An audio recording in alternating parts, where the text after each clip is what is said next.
folks, we got us a Chrysler Town and Country that evidently has the check engine light on, aka the money light. So let's see what this is all about. Ooh, it's got the leather.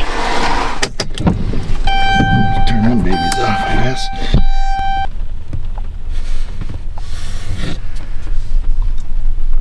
$161,545 on this little fella. We're gonna let it go through and do a system scan here. See, the money light is on here, but I don't have it running yet, so that should be on. But let's see what the survey says. I'm guessing an evap code, because that's pretty much all we ever fix here. It's almost done. Here we go. Oh, thermostat rationality. Piece of cake. She's either out of coolant or just a bad thermostat. Let's see here. We'll try to pop right in there and get my fingers to work here.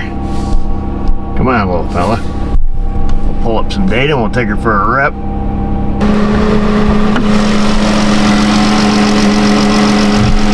do see coolant in the jug, although it is down towards the bottom. There is coolant in there, so got the coolant temp up on the screen. We'll go see what she's doing while we drive. Haven't been doing too many videos lately. Last week was head gasket. My goodness. Not enough head gaskets to make my own head spin. Usually your classic P0128 is simply that, just a thermostat problem, a thermostat that's opening too early, not allowing the engine to get up to full temp, or a bad coolant temp sensor, or it's just out of coolant, you know, for other reasons. But we'll see what this does here. We're up to 131 degrees of F. So we hit the 174 mark, and then now it's dropping back down 168. You guys, I don't know if you guys can see it or not, but so that was after, I don't know, we're only 2 miles from the shop there, but you can see where it peaked out, and then clearly the thermostat has opened, and we're back down in that 160 range, which I know that's going to be way too low. So I'll turn around here, we'll head back to the shop, and we'll see what transpires here. It looks like it's possibly on its way back up, but I assume that's opening way too early. I highly doubt it has 170 degree or 160 degree thermostat in it. Yeah, I pulled over here to turn around. It definitely seems it's settling around that 165 mark, so we're gonna call it good. For those of you that are wondering, I'll give you the set criteria, and it says right here under set conditions, the predicted coolant temperature reaches the target threshold before the actual coolant temperature, and the PCM detects that the actual engine coolant temperature is too far below the what is acceptable for a good thermostat. In other words, we start it up, we let it run, the PCM says, hey, you've got to be this warm in this amount of time, you know, with this engine load. There's a lot of, you know, that goes into the algorithm on that, and it doesn't achieve it. So that, let's just say the desired coolant temperature and the actual coolant temperature don't match. Likely cause, poor thermostat. Don't jump right on the it's always the thermostat train with your PO128s. I've seen in a few cases, and I think I've done some videos on these, where we've had faulty thermostats, or not thermostats, gosh, here I go, faulty coolant temp sensors. As a matter of fact, I just did one the other day on a 2010 Wrangler. It would get up to 138 degrees and it would just flatline. It would go right down to our normal baseline temperature. You know, if it was 70 outside, it would be 70 degrees, but yeah, 138, and no other codes except the thermostat code, you know, the PO128. And in that case, a lot of clues were, you know, I had really good heat out of the dash. It was running slightly rich. It was one thing I did notice, and I also noticed that when you go out and shot it with a temp gun under the hood, you know, most of the hoses and stuff were darn near 200 degrees. So obviously the thermostat was working. Quick check of the coolant temp sensor, and, you know, problem solved. So, but it would have been embarrassing to throw a thermostat in that one to find out, like, hey, you're wrong, dude. Dude. I don't smell any coolant, so that's good. So I doubt we have a leak. The reservoir is between the min and the max. That's your classic plastic thermostat housing. I see it's got original clamps and everything on it, so I doubt anybody's been fiddling. oil all over everything. The lower intake's filled up from the oil cooler, of course, naturally. So I am going to tell this fella that he needs to do thermostat. But it's 5 o'clock. Time to go home. Mrs. O's cooking dinner, so I'm gonna see if I get the job. You guys stick around all night. I'll be back in the morning. Let's suck a piece of rubber hose on the petcock down here. We're gonna see if we can't get it to crack loose perhaps.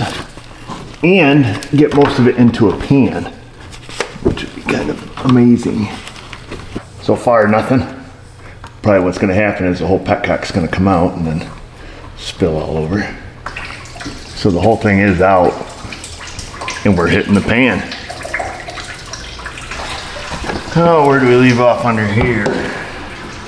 We're gonna take, I believe you take the air box out of the way here. It should make this a little bit easier for us. Not much holding these things in. 13. Get the reservoir out of the way, then I believe the box just pops right out of the way for us.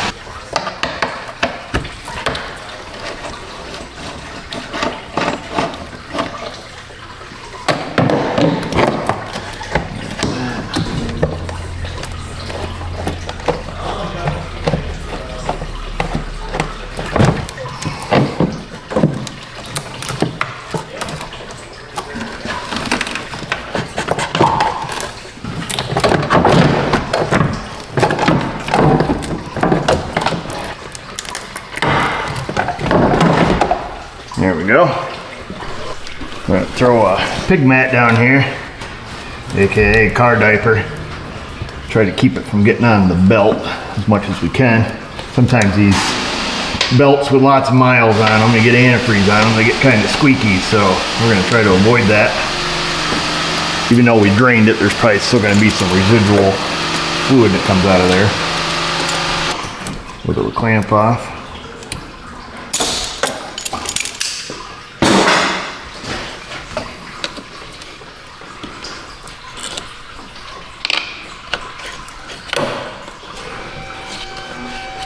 Loosen up our hose there with a hose pick.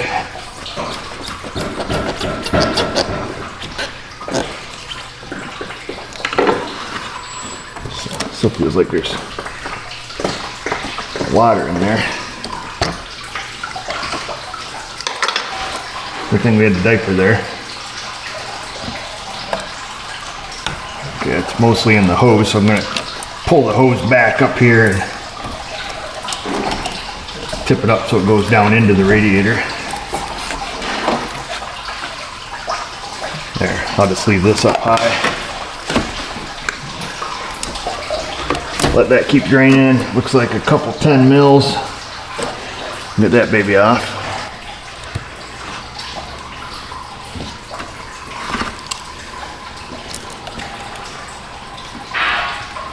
I believe these screws go into plastic, so you got to be really careful putting them back in. I think they're real coarse, if I remember correctly. Yep, so they're just a regular 6mm bolt. So must be they go into, I thought they went into plastic. Maybe they go into a brass insert. The only downside to some of these plastic cars is, you know, if you goof up something like this, there's not much fixing it, you know, other than component replacement. So there we go, there's your thermostat. Not much spillage. It does go into brass inserts into plastic, so I believe you can buy just the center guts for this thing, but the whole plastic housing isn't that expensive. And some of these have a tendency to leak and crack, and this one here is pretty dry though. Should be safe with our diaper. Just a little bit of coolant spillage there. Not too bad. Not as bad as it was gonna be. One of the plus sides of plastic is this. Most everything's an O-ring seal, so cleaning it up is a piece of cake. Usually you just wipe the dust off it. So I guess everything has its pros and cons. NASA finally showed up this morning. So there's that bad boy. In case you guys need one of them. Complete with jiggle pin and bleeder. I'm gonna make sure this opens before I put it in though. This is where we're gonna bleed out the cooling system. We just want to make sure that's not all messed up or something. You never know. Make sure your seal's on there. It's a pretty easy job here, folks. All in all.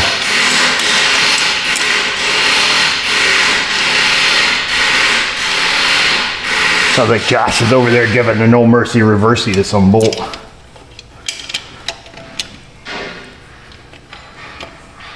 And then we'll go through and we'll snug that right up to factory specs. We can find our socket. Great, the elusive 10 millimeters. I found it.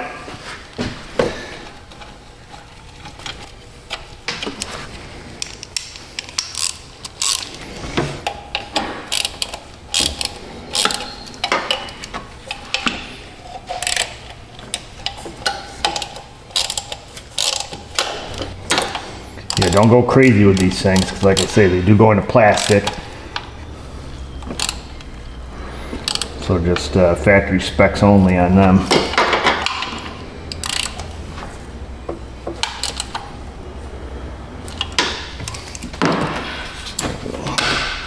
Sneak our hose back down through here.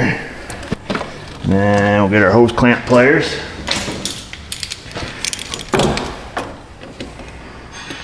Get this baby wiggled back up on there. We'll put it right where it was. Right there. And now we'll put all of our air cleaner and all that stuff back in. We got 2 pegs and a non-peg. Slip that down here. Slide this out of the way. You kind of just got to move some stuff out of the way. You got to line up your air tube. Get that started back in the hole. Just kind of shift it around here. I'm going to have to move you folks.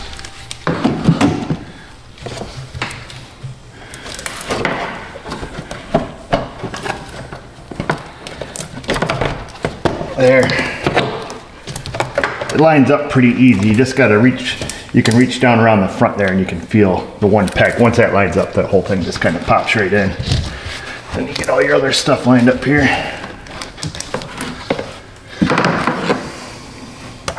And don't forget to put the peg of your washer jug into the corresponding hole.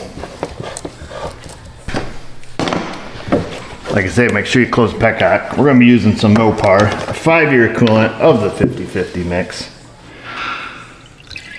You can use aftermarket, but they don't make an aftermarket that is the same color. So the equivalent to this would be the GO5 coolant, so the gold coolant. It's chemically the same. But this avoids confusion for people here. We don't use any universal fluids in our shop. And on the Mopars, I just buy the OEM fluid, the 5-year and the 10-year.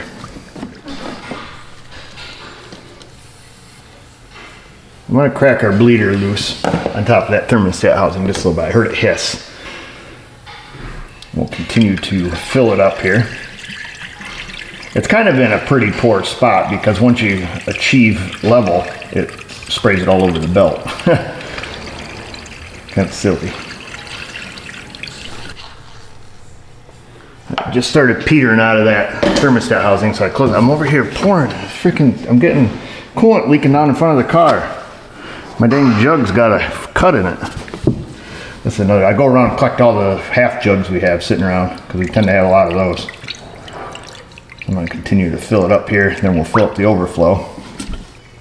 Usually once it achieves level there, it doesn't take a whole lot more here, but as we're starting out about room temperature, got the time up there on the screen, so let's go for a rip.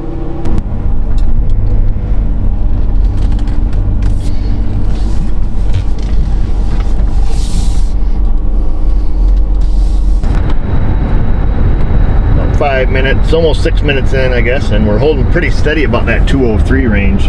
It just kind of bounces back and forth between 201 and 205 or around there. But like I said, I was pretty sure the catalog said it was a 203 degree thermostat. I'd say we got her fixed. So we'll just spin back to the shop now, make sure everything looks good under the hood. The other thing here I want to do too, folks, is just, turn on your heater, make darn sure you've got good heat coming out of the dash. That's usually a pretty good indicator. If you still have air trapped in the system, usually gets kind of stuck in the heater core. Well, there we have it, folks. I did get out and double check the coolant. Coolant's full, reservoir's full. Everybody's happy, temperature's holding good and steady, and this code shouldn't come back, at least until that thermostat goes. But hopefully it lasts 160,000 like the first one did, assuming that's original. And why don't you go in that comment section and make an original comment, question, concern, Insta, Facebook. There's my reviewers. If I can do it, you can do it. Thanks for watching.